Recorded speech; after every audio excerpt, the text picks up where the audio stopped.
1 ডিসেম্বৰৰ পৰা ৰাইজৰ দলে চলাব নিৰ্বাচনী প্ৰচাৰ সম্ভাৱ্য প্ৰাৰ্থীক সমষ্টিয়ে প্ৰচাৰৰ নিৰ্দেশ দিছে অখিল গগৈ বিজেপিক পৰাভূত কৰিবলৈ মহাজোটবন্ধন লাগিব মন্তব্য অখিলৰ পৃথিৱীৰ কোনো শক্তিয়ে মিত্ৰতা ভংগ কৰিব নোৱাৰে বুলিও ক'লে 2026 চন মুখ্যমন্ত্ৰী হিমন্ত বিশ্ব শৰ্মাক আঁতৰাৰ সংকাত দিলে বিধানসভাত হিমন্ত বিশ্ব শৰ্মাক কন্দুৱাম এই মন্তব্য অখিল গগৈৰ জুবিনক এতিয়ালৈ ন্যায় দিয়া নাই বুলিও বিধায়ক অখিল গগৈৰ কটাক্ষ আমি সিদ্ধান্ত লৈছো যে 1 ডিসেম্বৰ তাৰিখৰ পৰা আমাৰ ফৰ্মেল কেম্পেইন আৰম্ভ হ'ব আমি যিবিলাক সমষ্টিত ইলেকশ্যন খেলিব খোজো ফৰ্মেল কেম্পেইন বিলাক আমি আৰম্ভ কৰি দিম আৰু যেহেতু এলায়েন্সৰ বিষয়টো অলপ দেৰি হয় সিদ্ধান্ত ল'বলৈ গতিকে আমি য'ত এক্সপিৰিয়েঞ্চ কেণ্ডিডেট আমাৰ আছে আমাৰ যিবিলাক সমষ্টিত এক্সপিৰিয়েঞ্চ কেণ্ডিডেট আছে সেই এক্সপিৰিয়েঞ্চ কেণ্ডিডেট বিলাকৰ ঠাইবিলাকত আমাৰ যিটো মানে আমাৰ দলগত যিটো হেৰি আৰু কি কয় প্ৰচাৰটো চলাই থাকিম আৰু যেতিয়া এলায়েন্সত সিদ্ধান্ত হ'ব তেতিয়া সেই সময়ত আৰু ফাইনেল সিদ্ধান্ত ল'ম কিন্তু এতিয়া যিহেতু এলায়েন্সত সিদ্ধান্ত ল'বলৈ সদায় অলপ সময় লাগে গতিকে আমি এই মুহূৰ্তত ৰাইজৰ দলৰ তৰফৰ পৰা কৰিবলগীয়া কামবিলাক কৰিম যি প্ৰতিশ্ৰুতি আছিলে যে আমি সকলো দলে একেলগতে নিৰ্বাচন খেলিম সেই কথা এতিয়াও আছে আগতেও আছিলে আৰু ভৱিষ্যতেও থাকিব 2026 চন আপোনালোকে যোনেই যি নকওক লাগিলে হিমন্ত বিশ্ব শৰ্মাক আমি শাসনৰ পৰা আঁতৰাব লাগিব বিজেপি আমাৰ দেশখন সৰ্বনাশ কৰি দিব কৈছে এই দলটোক আমি শাসনৰ পৰা আঁতৰাব লাগিব আৰু আমি সকলো বিৰোধী দলে ঐক্যবদ্ধ হৈ খেলিমেই গতিকে এইটো বিষয়ক লৈ কথা পাতি একো লাভ নাই সেই বিষয়টো সদায় আমি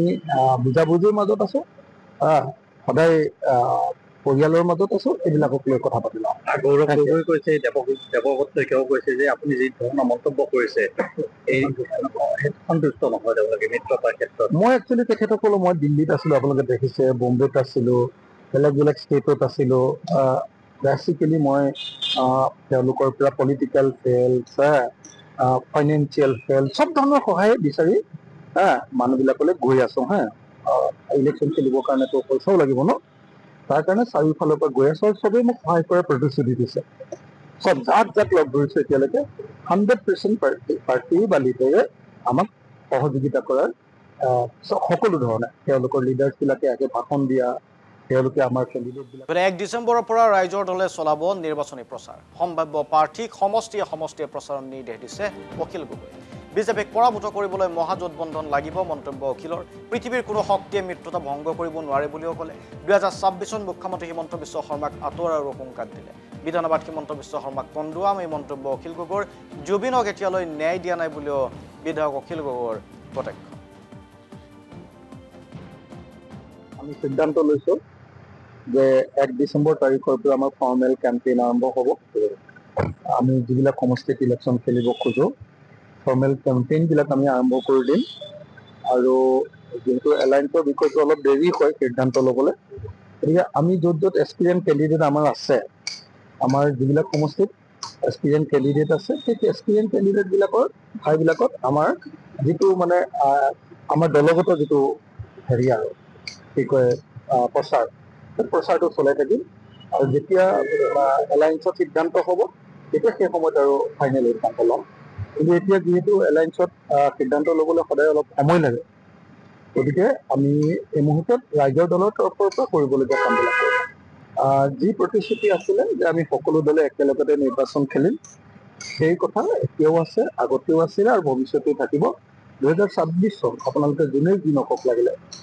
হিমন্ত বিশ্ব শৰ্মাক আমি শাসনৰ পৰা আঁতৰাব লাগিব বিজেপি আমাৰ দেশখন সৰ্বনাশ কৰি দিব কৈছে এই দলটোক আমি শাসনৰ পৰা আঁতৰাব লাগিব আৰু আমি সকলো বিৰোধী দলে ঐক্যবদ্ধ হৈ খেলিমেই গতিকে এইটো বিষয়ক লৈ কথা পাতি একো লাভ নাই সেই বিষয়টো সদায় আমি বুজাবুজিৰ মাজত আছো সদায় পৰিয়ালৰ মাজত আছো এইবিলাকক লৈ কথা পাতি লওঁ গৌৰৱ গগৈ কৈছে দেৱব্ৰত শইকীয়াও কৈছে যে আপুনি যি ধৰণৰ মন্তব্য কৰিছে এই সন্তুষ্ট নহয় তেওঁলোকে মিত্ৰতাৰ ক্ষেত্ৰত মই একচুৱেলি তেখেতসকলো মই দিল্লীত আছিলো আপোনালোকে দেখিছে বম্বেত আছিলো বেলেগ ষ্টেটত আছিলো বেচিকেলি মই তেওঁলোকৰ পৰা পলিটিকেল ফেল্স ফাইনেন্সিয়েল ফেল্স চব ধৰণৰ সহায় বিচাৰি মানুহবিলাকলৈ গৈ আছো ইলেকশ্যন খেলিবৰ কাৰণেতো পইচাও লাগিব ন তাৰ কাৰণে চাৰিওফালৰ পৰা গৈ আছো আৰু চবেই মোক সহায় কৰাৰ প্ৰতিশ্ৰুতি দিছে চব যাক লগ ধৰিছো এতিয়ালৈকে 100% পাৰ্টি বা লিডাৰে আমাক সহযোগিতা কৰাৰ সকলো ধৰণে তেওঁলোকৰ লিডাৰ্ছবিলাকে আগে ভাষণ দিয়া, তেওঁলোকে আমাৰ কেণ্ডিডেটবিলাক